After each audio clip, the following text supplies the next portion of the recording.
क्योंकि हम सिर्फ देश को जोड़ने का काम करते हैं और प्यार बांटते आए हैं और बांटते चलेंगे और देश को एक ही धागे में पिरोएंगे।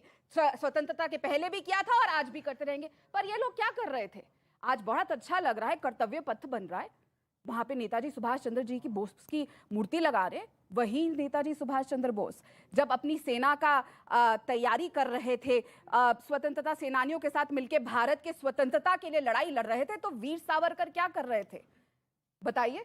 भागलपुर का सेशन था 23rd सेशन हिंदू महासभा का, जिसमें वीर सावरकर ने कहा था कि हिंदू युवाओं को ब्रिटिश आर्मी में आके साथ देना चाहिए और ब्रिटिशर्स के साथ मिलकर हमारे स्वतंत्रता सेनानियों के खिलाफ लड़ना चाहिए। ये भी बताइए, इतिहास गवाह है वही वीर सावरकर जिनको ये कहते हैं कि सब कुछ है, क्योंकि वीर सावरकर से बड़ा तो सेनानी स्वतंत्रता इनके हिसाब से कोई नहीं बना। तो जो भारत को तोड़ने का काम कर रहा था, जो देश के युवाओं को प्रोत्साहित कर रहा था कि ब्रिटिश आर्मी को ज्वाइन करें, आप भारत जोड़ो कांग्रेस बड़ा सारा। एक मिनट सुनिए जी, डॉक्टर अंबेडकर ने कहा था कि नहीं महार जाति के युवाओं को जाओ सेना में, बोलिए हाँ या ना?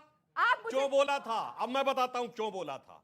जाके पढ़ लीजिए, जिन्ना ने 1941 में बयान दिया था कि भारत की सेना में 55% से अधिक लोग पंजाब से हैं, जिसमें ज्यादातर मुसलमान हैं, अगर जरूरत पड़ी तो हम इनका प्रयोग करेंगे।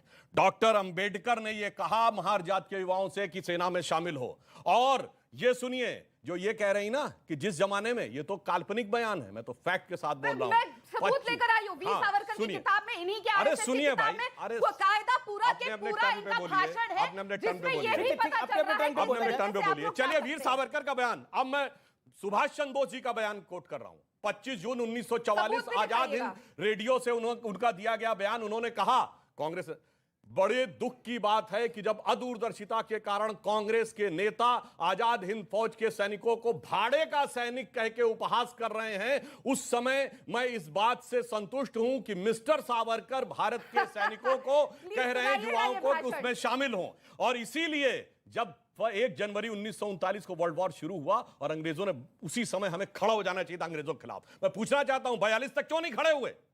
42 में क्यों खड़े हुए? क्योंकि आजाद हिंद फौज की स्थापना हो गई थी सिंगापुर में। आपको लगने लगा था कि आपके जमीन से सत्ता खिसक सकती है। दिसंबर 1941 में पर्ल हार्बर हो गया था। देखिए, चर्चा इतिहास पे ना हो, भविष्य पे हो, क्योंकि कांग्रेस भी भविष्य को अपना उज्जवल देखना चाहती है। भविष्य तो उनका वैसे ही साबित, अच्छा, फिलहाल तो देश के भविष्य की बात करनी। नींद भी खुली न थी कि हाय धूप ढल गई, पांव जब तलक बढ़े कि जिंदगी फिसल गई, और हम खड़े खड़े मोड़ पर रुके रुके, उम्र के चढ़ाव का उतार देखते रहे, कारवां गुजर गया गुबार।